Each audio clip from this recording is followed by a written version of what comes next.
ॐ श्री गुरुवे नमः। ऐङ्कारे हिङ्कारे रहस्ययुक्तो श्रृङ्गारगूढार्थे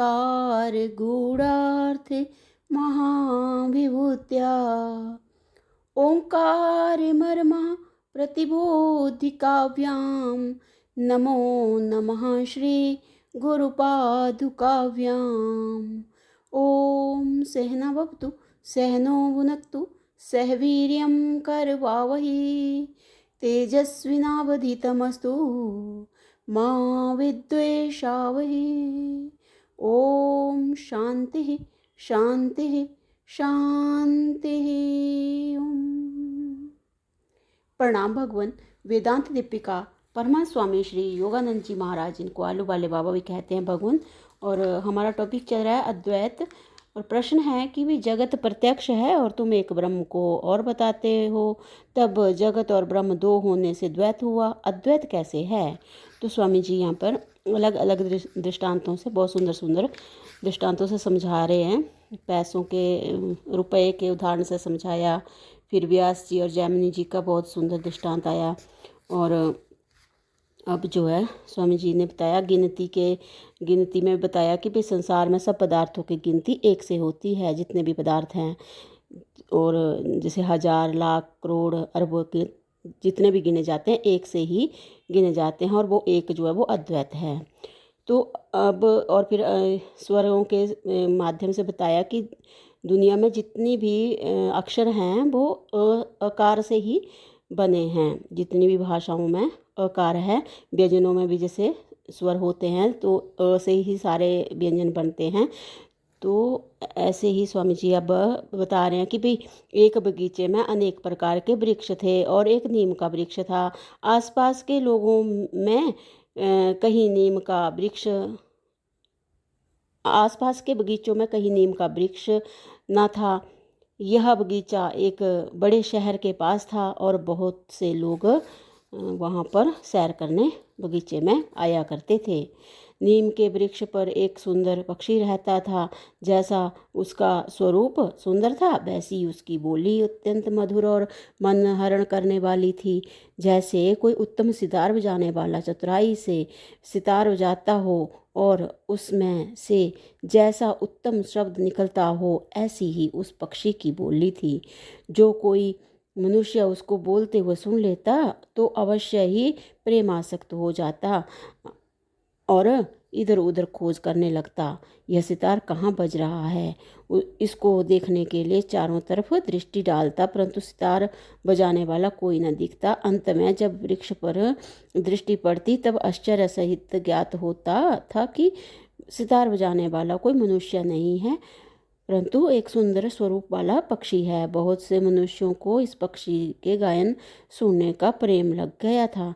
दो मित्रों को गायन सुनने का अत्यंत प्रेम था, परंतु उनके व्यावहारिक कार्य भिन्न भिन्न होने से एक तो उसमें से बगीचे की सैर करने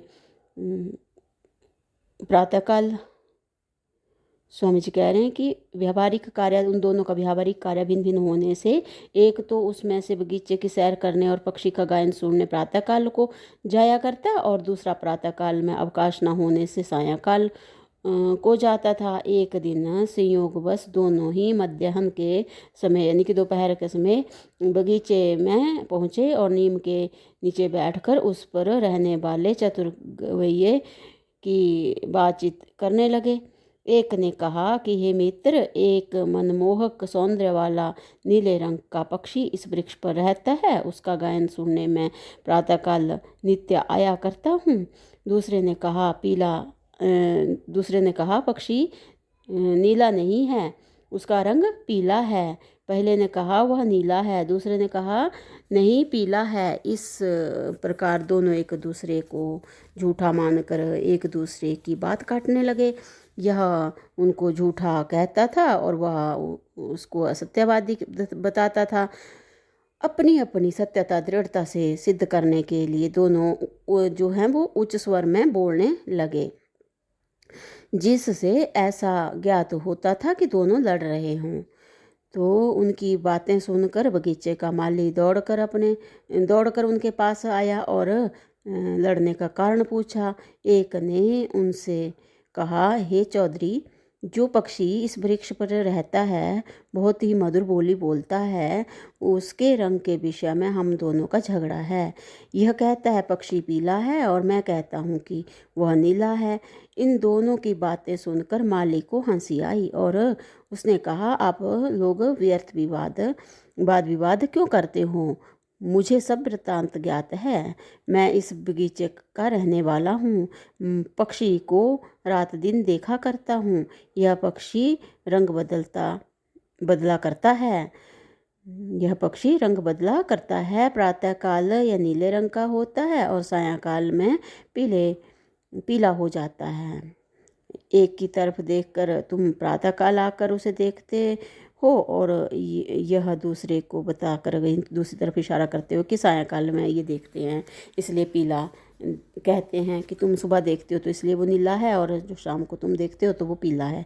ऐसा कहकर जो है एक दूसरे की तरफ कहते हैं।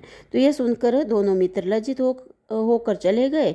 देख, जैसे अब यहाँ पे गुरुजी जो हैं वो शिष्य से बता रहे हैं कि भी देख, जैसे एक ही पक्षी में दोनों रंग दिखाई देते थे और वास्तविक दृष्टि से पक्षी को ना तो नीला कह सकते थे और ना पीला कह सकते थे, ऐसे ही अद्वैत तत्व है।